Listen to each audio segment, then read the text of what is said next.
우리 지금 특별한 시국에 있으니까 마스크 안 하신 분들은 마스크를 좀 다 착용해 주시기 바랍니다. 마스크 뒤에다 해 주시기 바랍니다. 조금 불편하시더라도 여러분 참아 주시기를 바랍니다. 저도 지난주에까지는 우리가 오후 예배를 드렸는데 오후 예배 드릴 때 일부러 저도 전사님 설교할 때 마스크를 끼고 찬송하고 일부러 저도 마스크를 껴봤어요. 왜냐하면 저는 설교자니까 설교자와 기도자는 마스크를 벗었는데 마스크를 끼고 있는 우리 성도들은 또 얼마나 힘들까 싶어서 마스크를 이렇게 끼고 지난주 오후 예배를 드렸습니다. 마스크를 끼고 예배를 드렸더니 잠이 잘 오더라고요. 그래서 예배 시간에 혹시 조는 사람이 있어도 조금 이해를 좀 해야 되겠다 하는 마음이 들었지만 초반부터 조는 것은 저 책임이에요? 여러분 책임이에요? 우리 책임이에요. 여러분 책임이에요. 중간에 조는 것은 목사가 설교를 잘못해서 그런 거지만 초반부터 조는 것은 우리 자신 책임이라는 사실을 여러분 기억합시다. 할렐루야. 오늘이 무슨 날인지 아세요? 3.1절이에요. 3.1절이면 참 우리나라 구국의 역사 가운데 영광스럽고 참 기쁜 날인데 우리는 또 누구하고 싸우고 있어요?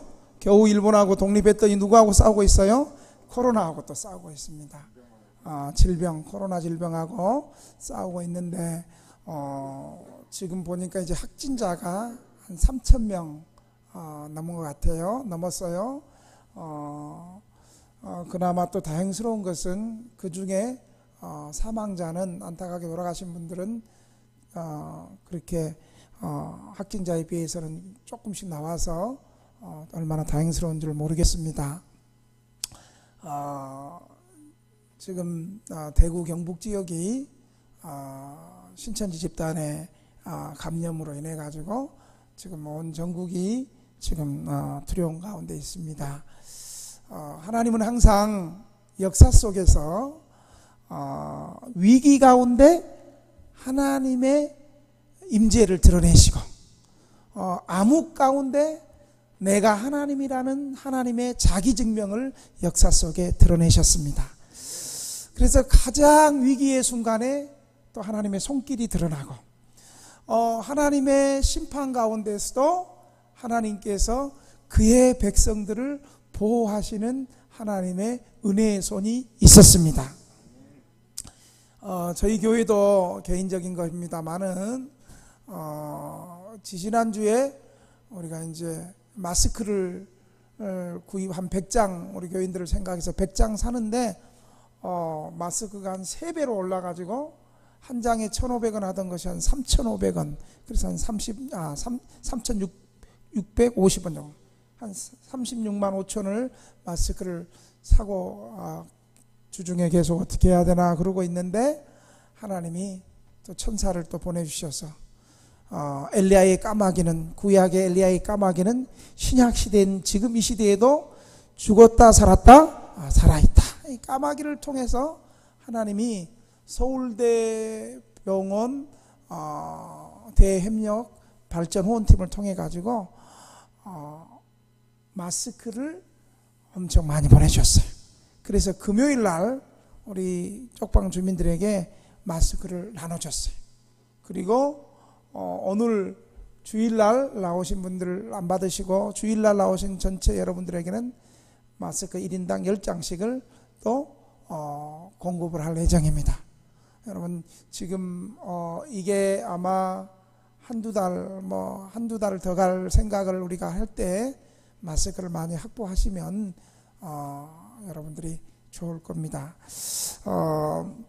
그래서 그 마스크를 가지고 금요일 날은 밤 12시에 11시 반에 우리 금요일 날 동대문 역사공원에서 노숙인들을 찾아가서 노숙인들 예배 드리고 무료 급식하고 그러는데 지금 현재 비상식이니까 저희들이 예배는 안 드리고 밤 11시 반에 우리가 동대문 일대 선발대하고 항상 예배 드리는 장소 노숙인들이 있는 곳에 가서 마스크를 10개씩 어떤 사람은 또 20개씩 그렇게 마스크를 지급하고 노숙자들에게 마스크를 지급하고 또 무료급식을 거기서 하고 상황이 이러니까 여러분 예배는 드리지 않습니다.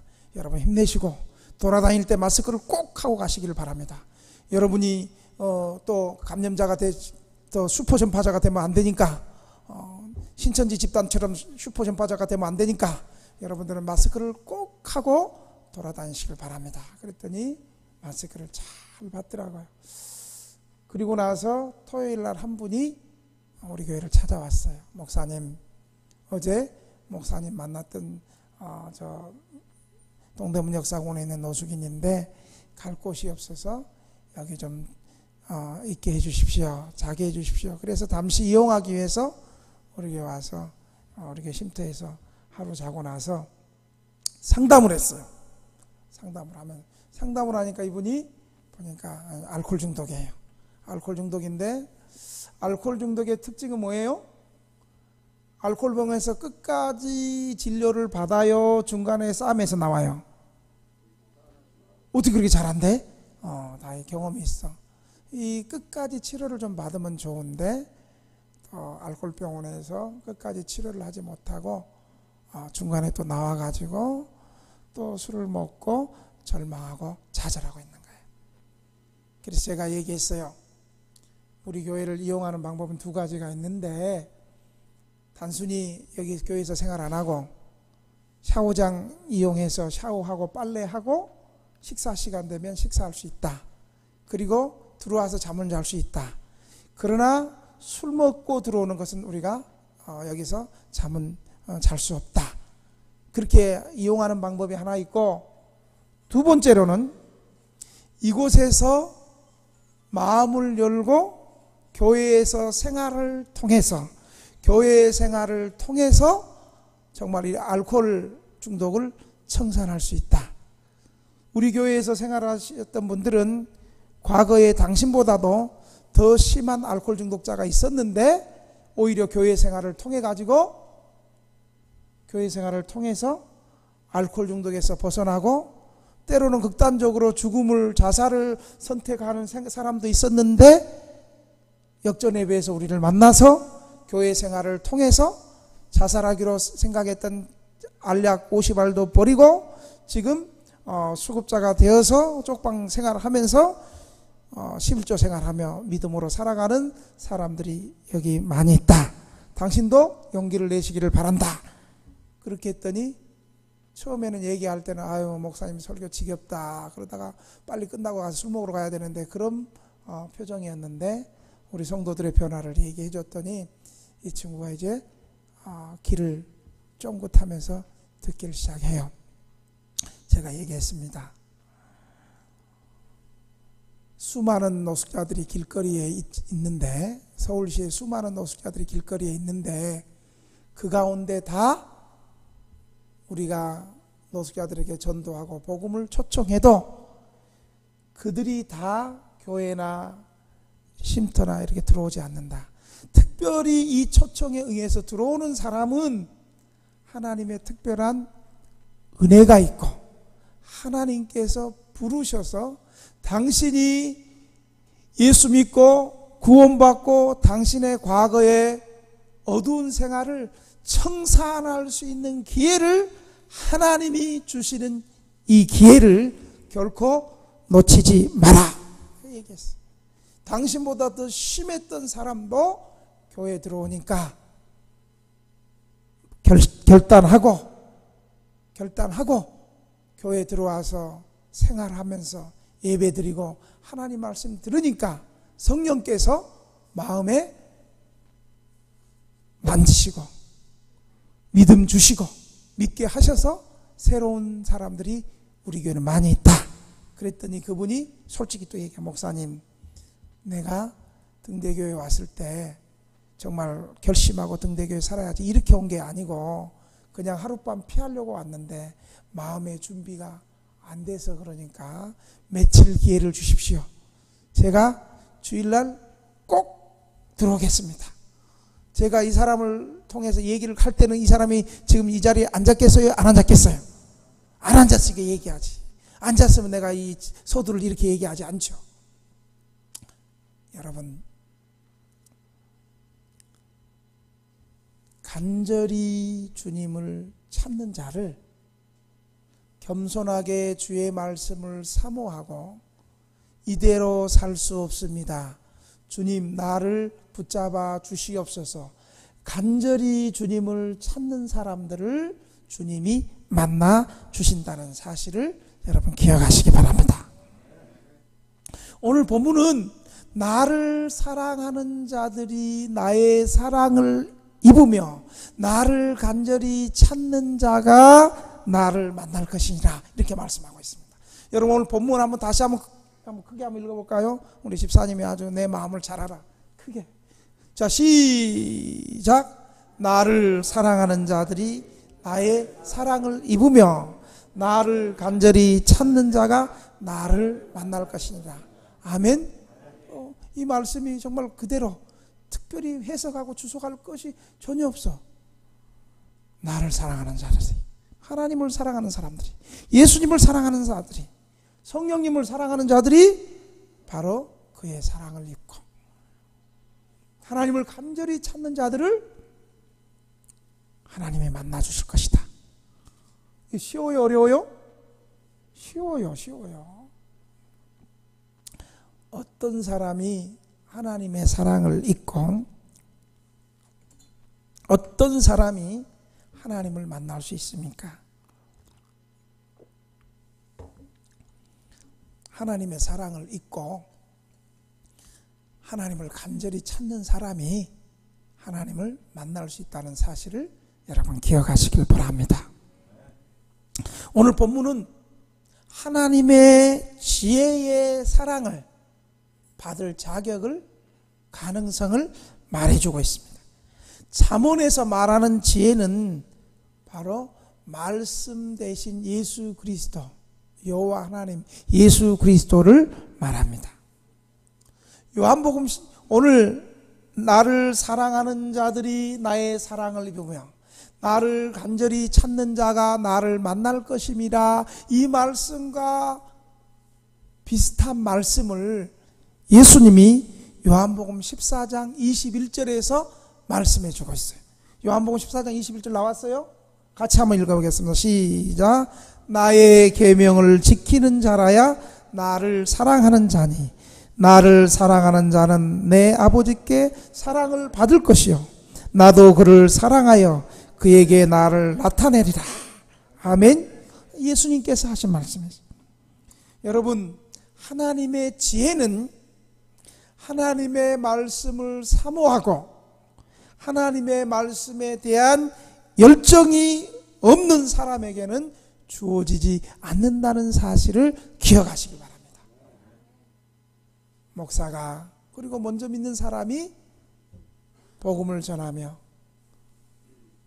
하나님의 말씀을 증거하고 하나님 앞에 돌아오고 세상의 방법을 끊고 겸손하게 하나님 앞에 돌아오라고 권면할 때 그 말씀을 듣고 경청하고 그 말씀에 순종하겠다는 열정과 사모함이 없는 사람에게는 이 은혜가 주어지지 않는다는 사실을 여러분 기억하시기 바랍니다. 우리도 옛날에 주님 만나기 전에는 그게 잘 안 들렸잖아요. 오직 말씀에 갈급하고 그것을 얻기 위해서 주야로 묵상하며 간구하는 사람이 얻게 된다는 사실을 여러분 기억하시길 바랍니다. 예수님도 동일하게 말씀하고 있어요.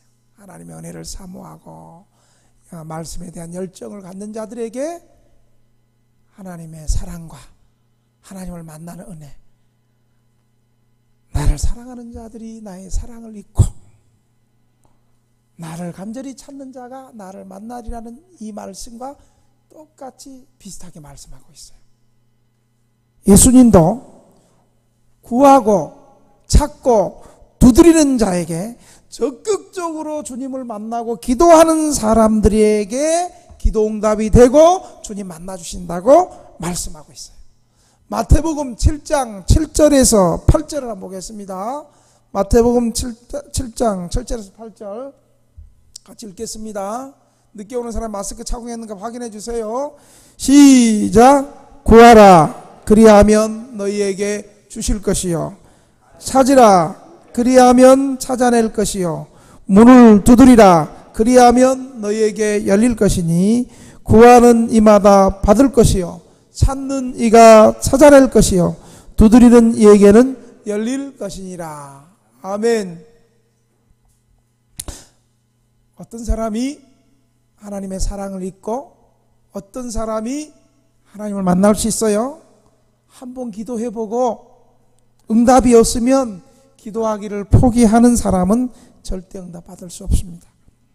응답받는 기도는 한번 기도했는데 응답이 없으면 포기하는 것이 아니라 또 하나님 앞에 나가서 은혜를 구하고 언제까지? 응답받을 때까지 구하고 찾고 두드리는 사람이 주님 만나고 응답받을 수 있다는 사실을 여러분 기억하시길 바랍니다. 어떤 사람이 믿음을 지키고 진실한 성도로서의 삶을 살아갈 수 있습니까?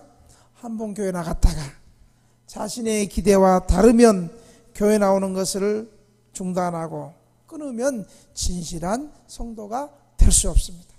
한번 나와서 내 생각과 내 기대와 다를지라도 하나님 앞에서 겸손하게 믿음으로 예배드리면 어느 순간에 하나님의 말씀이 깨달아지도록 성령님이 도와주셔서 하나님 말씀이 깨달아지고 믿어지고 내 믿음이 성장해서 이제 마귀의 유혹에도 마귀의 시험에도 이길 수 있는 진실한 믿음의 성도가 될 수 있는 것입니다. 어떤 사람이 하나님 만날 수 있습니까? 첫째, 어떤 사람이 하나님 만날 수 있습니까? 한번 따라 합시다. 하나님을 간절히 찾는 사람들이 하나님 만날 수 있습니다. 하나님을 간절히 찾는 사람들. 오늘 한번 17절 한번 볼까요? 17절 다시 한번 읽어볼까요? 오늘 본문 시작. 나를 사랑하는 자들이 나의 사랑을 입으며 나를 간절히 찾는 자가 나를 만날 것이다. 예, 하나님을 간절히 찾아야 돼요. 여러분, 우리 인생에서 언제가 하나님을 간절히 찾을 때예요? 우리 인생에서 하나님을 간절히 찾을 때는요, 외롭고 나를 찾아올 사람이 아무도 없고 내 혼자라서 외롭고 고독하고 실패하고 병들고 가난하고 갈 데 없고 고통의 때, 주변에 나를 도와줄 사람이 아무도 없을 바로 그 외로울 그때가 하나님을 간절히 찾을 수 있는 때라는 사실을 기억하시기 바랍니다. 내가 돈이 많고 내 주변에 친구가 많고 나를 도와줄 사람이 있을 때는 여러분 하나님 찾았어요? 그때 돈 따라갔지, 세상 따라갔지, 친구 따라갔지. 그랬었죠 우리 과거에? 아닌가 봐. 여기 오신 분들은 돈이 많고 건강하고 친구가 많았을 때도 주님 따라다녔어요? 이것도 아니고 저것도 아니고 뭐예요? 여러분, 대부분의 사람들이 돈 많고 힘 있고 능력 있으면 하나님 찾지 않습니다. 부자가 예수 잘 믿는 것은 정말 특별한 하나님의 은혜예요. 돈 있고 힘 있고 권력이 있으면 자기 돈을 믿고 자기 자신을 믿고 자기 권력을 믿어서 하나님 앞에 나오지도 않고 하나님 찾지도 않고 하나님 앞에 기도할 시간 없어요. 왜냐하면 내 주변에 사람이 많고 갈 데가 많고 나를 찾는 사람이 많고. 근데 언제 하나님을 간절히 찾을 수 있겠어요? 이런 사람은 하나님 간절히 찾지도 않고요, 자기 자신을 믿고 내 주먹을 믿으라 하지 어떻게 하나님을 믿으라 그렇게 하겠어요? 여러분, 성경에서 하나님을 찾고 만난 사람들은요, 배부르고 등 따시고 이런 사람들이 아니었어요. 성경에서 하나님을 간절히 찾은 사람은 문제가 없고 배부르고 등 따신 사람들이 아니라 실패한 사람들이, 병든 사람들이, 외로운 사람들이, 가난한 사람들이 기도하면서 하나님을 간절히 찾았다는 사실을 기억하시길 바랍니다. 누가 그랬어요? 우리 믿음의 조상 야곱이 그랬어요. 여러분, 야곱 이름이 뭐예요? 야곱 이름은 속이는 자, 형 발꿈치를 잡았다 이런 뜻인데, 야곱은 쌍둥이로 태어났는데 동생으로 태어날 때부터 형 이기려고 발꿈치를 잡고 태어났어요. 이스라엘의 가정에 하나님의 전통 가운데 장자에게 기업의 축복을 이룰 수 있는 장자의 축복권을 주어졌습니다. 그런데 이 야곱은 동생인데도 늘 이 장자의 축복을 야곱은 사모했어요. 그래서 어떻게 하든지 아버지와 형을 속이고 형 대신 장자의 축복을 받겠다는 그런 사모함이 있었어요. 그래서 한 번은 결정적으로 어머니와 짜고 아버지와 형을 속이고, 아버지 내가 장자 에서입니다. 네 목소리는 왜 그러냐? 아버지 눈이 멀으니까 이제 내 목소리가 지금 코로나 바이러스 때문에 인해서 지금 감기가 좀 걸려가지고 내 목소리가 좀 컬컬합니다. 그거 한번 손을 한번 내봐라. 손을 탁 내보니까 야곱은 털도 안 나온 이 상남자가 아니었어. 에서는 상남자였고 정말 산과 들을 다니면서 활로 사냥하고 맨 앞에서 졸고 있는 곰을 그냥 화살로 쏴가지고 이 곰 가죽도 벗겨내고 그게 이제 에서. 또 그 다음에 예배 중간에 또 나가서도 사냥하다가 또 잡아오고 그랬었어요. 그래서 이 팔이 근육질로 단단하고 털도 막 이렇게 났는데, 야곱은 보들보들한 엄마 뒤에만 쫓아다니면서 엄마가 기도할 때 같이 옆에서 아멘하고 그렇게 엄마 치맛자락에 앞에서 믿음을 지켜서 야성적인 그런 사람이 아니었어. 그래서 팔을 좀 내봐라 하니까 팔에다가 끈으로 이렇게 싹 묶어서 털인 것처럼 해서 네 팔을 보니까 목소리는 이 코로나 바이러스로 인해서 약간 목소리는 조금 아닌 것 같은데 네 팔을 보니까 형 에서가 맞구나, 내 아들 장자가 맞구나. 그리고 아버지가 그냥 이 에서인지도 모르고 야곱에게 그냥 안수를 그날따라 그냥 3번 강하게 믿습니다 하고 강력하게 안수를 3번 세게 해줬어요. 그리고 나서 이제 에서가 들어와가지고, 아버지 나 에서가 들어왔습니다. 나에게 한번 축복해달라고. 한번 축복했으면 땡이요. 거기서부터 나온 거예요. 은혜 받을 때 빨리 받아야 돼. 내가 한번 축복을 해줬으니 이제 안 된다. 그때 에서가 대성통곡을 합니다. 그때부터 에서의 마음속에, 우리의 마음속에 내 마음의 사랑이 싹이 트고 있어요. 예수님 만날 때부터 이래야 되는데, 에서의 마음에는 내 마음의 미움이 싹이 트고 있어요. 이 마음에 미움과 분노가 나의 장자의 축복을, 아버지와 나를 속이고 축복을 받은 저 야곱을 내가 반드시 죽이리라. 그러니까 미움에서 살인으로 가는 거예요. 아버지, 부모님 돌아가시면 난 죽여버린다. 이 분노의 감정으로 사로잡혔었어요. 이것을 부모님이 듣고 엄마가 외삼촌 집 바단 아람에 있는 외삼촌 라반의 집으로 야곱을 도주를 시켜요. 너 이러고 있다가 형의 칼에 너 죽겠다. 이러다가 둘 다 죽겠다. 너 지금 여기서 바단 아람까지는 800km가 되는데 너 혼자 이제 삼촌 집으로 가라. 여러분, 그때 비행기가 있었겠어요? 버스가 있었겠어요? 지하철이 있었겠어요? 어떻게 800km를 갔겠어요? 걸어서 가는 거예요. 걸어서 가는데, 여러분, 야곱은 처음 부모님 떠나보는 거잖아요. 처음. 전 고등학교 마치고, 부산에서 고등학교 마치고 바로 신학교를 갔거든요. 여러분이 저를 볼 때는, 저 목사님이 이 쪽방촌까지 들어올 때는 세상에서 방황하고 갈 때까지 가보고 이 쪽방에 들어와서 목회한 줄 알아요. 너 그런 사람 아니에요. 나 여러분요, 중학교 때부터 불러불러 뜨거워가지고 산기도 다니고요. 그럼 물론 신학교 가서 데모하다가 또 영성이 많이 깨졌지만 그때까지 뜨거워서 신학교 들어갔어요. 고등학교 때 저도 신학교 처음 막내로, 7남매 막내로 살다가 사랑 많이 받고 오다가 고등학교 마치고 신학교 딱 왔는데, 우리 과에 누가 있었냐면 한 방에 그 당시에 기숙사 4명 살았나? 6명 살았나? 4명 살았나? 저 신학과 하나, 신학과 둘, 종교음악과 둘이 있었어요. 근데 이 종교음악과가 꼭 밤 10시만 되면 이 종교음악과 가운데 뭐가 있으면 콘트라베이스라고 있어요. 콘트라베이스. 여러분 콘트라베이스가 뭔지 아세요? 굉장히 큰 거 이렇게 뜯는 건데, 우리는 그때 뭐라 그랬냐면 무식해 가지고 코끼리 방구 끼는 소리라 그랬어요. 넘어가가지고 이 콘트라베이스를 가지고 이분들이 연습한다고 꼭 밤 10시만 되면, 처음에는 나의 살던 고향을 이렇게 쳐요.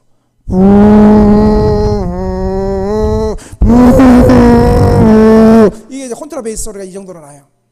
내가 직업을 잘못 선택하고 이 길로 나가야 되는데, 근데 꼭 마지막에는 나 같은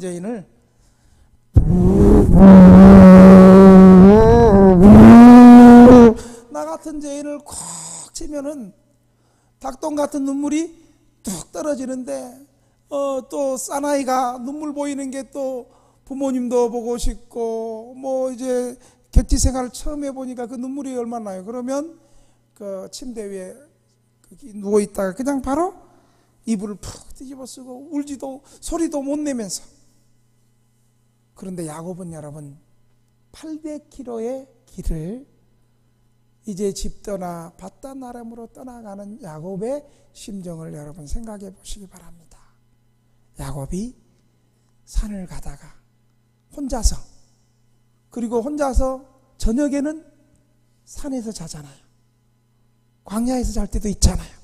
산춘승에 포하는 목소리가 두렵기도 하고. 그런데 어느 날 베델이라는 곳, 며칠을 가서 85km 되는 베델이라는 곳을 여러분 가게 됐어요. 베델. 거기는 야곱의 집에서 한 85km 떠나갔으니까 산길 85km니까 뭐 오랜 세월이 걸렸겠지요. 오랜 세월이 걸렸는데 그 밤에 베개가 있었을까요? 없었을까요? 베개 없었죠. 잠을 자는데 그 주변에 있는 돌을 베개에 안고 돌을 탁 베고 자는데, 그때 하나님이 꿈속에서 그냥 나타나가지고 주의 사자가 야곱이 자는 땅에서도 하늘나라까지 그냥 주의 천사가 오르락 나오면서 그때 여호와께서 말씀하시는 것은, 야곱아, 내가 너와 함께 하겠다. 네가 어디를 가든지 내가 너를 지켜주고, 네 고향으로 돌아올 때까지 지켜주고, 이 모든 것을 다 이룰 때까지 너를 떠나지 않겠다. 야곱이 인생에서 처음으로 인격적으로 하나님을 만나는 위대한 사건이 일어나게 되었습니다. 여러분, 만약에 야곱이 어머니 품속에서, 아버지 품속에서 편안하게 살았다면 혼자서 광야에서, 들에서, 산에서 어찌 하나님을 간절히 찾을 수 있었겠어요? 그가 돌아다닐 때마다 얼마나 두려웠겠어요. 하나님 도와주세요. 여호와 하나님 나를 지켜주세요. 무섭습니다. 여러분, 우리는 대부분, 저도 그렇고 대부분 외로움, 고독을 싫어합니다.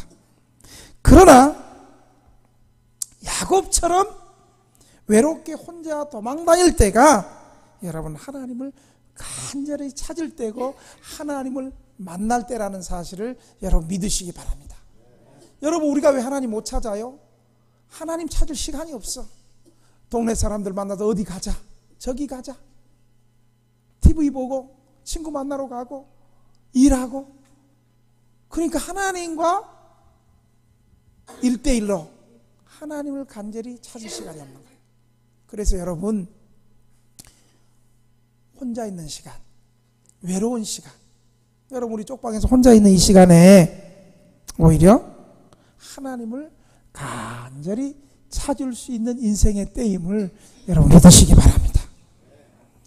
사랑하는 등대교회 성도 여러분, 지금 나 혼자 외롭고 쓸쓸한 환경 가운데 있다 해서 힘들어 하십니까? 이 시간이야말로 하나님을 만나 하나님을 간절히 찾고 하나님을 만날 수 있는 시간임을 기억하시기를 바랍니다. 하나님은 먼저 여러분의 고독한 환경 가운데, 쪽방 가운데서 하나님이 계셔서 여러분이 하나님을 간절히 찾을 그때에 하나님은 여러분을 만나 주실 준비를 먼저 앞서 하고 계신다는 사실을 믿으시기 바랍니다. 외로운 환경 가운데 혼자 있는 인생의 어두운 이때에 겸손하게 하나님 앞에 나아가면 하나님이 여러분 앞서 계셔서, 그래 아무개 성도야 이제 왔냐, 내가 너를 기다리고 있었다, 나는 수십 년 동안 너가 내게 오기를 기다리고 있었다 하고 우리를 만나 주실 줄로 믿으시기 바랍니다. 마지막으로 하나님을 간절히 찾는 자가 하나님을 만나게 된다는 사실을 믿으시기 바랍니다. 여러분, 언제 하나님 만날 때예요? 환난 당하고 위급하고 하나님을 의지할 수밖에 없을 때, 주님을 의지할 수밖에 없는 절대절명의 위기가 바로 하나님을 만날 때임을 믿으시기 바랍니다. 남편도 아내도 가족도 친척도 의사 선생님도 누구도 도울 수 없는 그때가 하나님을 찾을 때임을 기억하시기를 바랍니다. 성경에서 환난당하고 절대절명의 순간에 하나님을 만난 사람이 누구입니까? 바로 구약의 한 시대를 풍미했던 에레미야 선지자입니다. 에레미야 선지자는 남유다에서 남유다 사람들이 하나님을 배신하고 우상을 섬기고 하나님을 떠나갔던 유다 백성들을 향해서 예언의 메시지를 선포했습니다. 당신들 이렇게 살면 하나님이 심판하신다. 그러나 하나님의 심판 가운데도 회복하신다. 회개하라. 그런데 이런 메시지를 전하니까 유다 사람들이 오해를 해서 에레미야 선지자를 매국노로 매도해가지고 시대 감옥의 뜰에 갇히게 되었습니다. 시대 감옥의 뜰에 갇혀서 이제 모든 것이 끝나고 이제 나는 죽음으로 사라져 가는구나. 그 순간에 하나님이 에레미야가 시대 뜰에 갇혔을 때 하나님이 이제 죽음을 앞두고 있는 절대절명의 순간에 하나님이 에레미야를 만나 주셨다는 사실을 기억하시기를 바랍니다. 그 에레미야 33년 3절 말씀 이렇게 말하고 있는 거예요. 시작. 너는 내게 부르짖으라. 내가 내게 응답하겠고 내가 알지 못하는 크고 은밀한 일을 내게 보이리라. 아멘. 하나님을 만난 사람들은요, 성경에서 하나님을 만난 사람들은요, 대부분 실패한 사람들이 주님 만납니다. 병든 사람들이 주님 만납니다. 그래서 시편 50편 15절 제가 최고 좋아하는 구절, 환난, 같이 한번 따라합시다. 환난 날에 나를 부르라. 내가 너를 건지리니 내가 너를 영화롭게 하리라. 여러분, 아무도 도와줄 사람 없고 절대절명의 위기에 환난당하고 위급하고 아무도 도와줄 수 없는 위기에 하나님 앞에 기도하는 사람이 하나님 만난다는 사실을 믿으시기 바랍니다. 여러분, 우리 교회 역사가 어떻게 일어났어요? 여기까지 오기까지, 이곳에서 2층 3층 4층 쓰기까지 어떻게 들어왔어요? 25평 지하에서 방 빼라 할 때, 아니 교회 빼시라고, 꽃집 들어오니까 교회 빼시라고 할 때 누가 도와줘요? 네? 그때 우리 성도들이, 노숙인들이요, 쪽방 주민들이요, 뭐 그때는 11조를 했어요. 뭘 했어요? 교회가 다 도와줘야 될 그런 사람들인데 그때 기도하기 시작한 거예요. 그때가 이제 제가 기도가 신학교에서 배운 조직 신학적인 기도가 아니고 교리적인 기도가 아니고 하나님 정말 살려달라고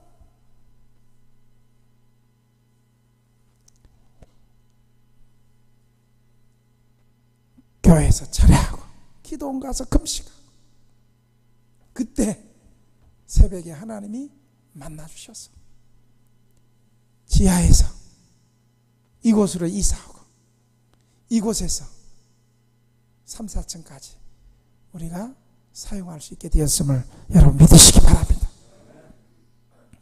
절대절명의 위기가 아무도 도와줄 수 없는 그때가 누구도 도와줄 수 없는 그때가 바로 하나님을 만날 수 있는 기회고 축복의 기회임을 믿으시기 바랍니다.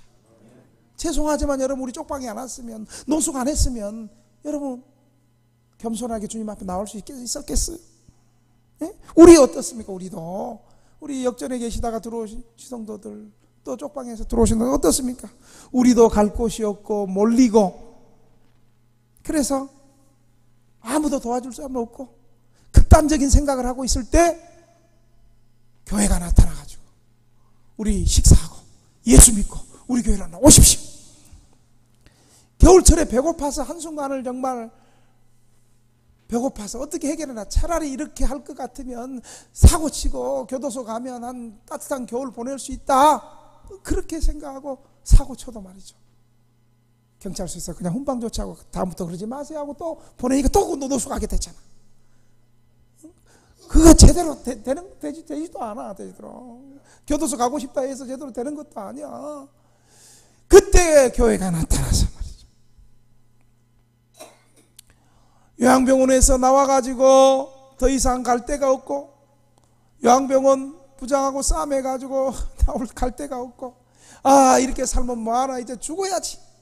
그 절대절명의 순간에 교회를 만나서 하나님 말씀 듣고 아 하나님 말씀 들으니까 살아야 되겠다는 하나님의 말씀을 들으면 죽고 싶은 마음이 떠나가고 살아야 되겠다는 마음이 새롭게 회복되고 아멘.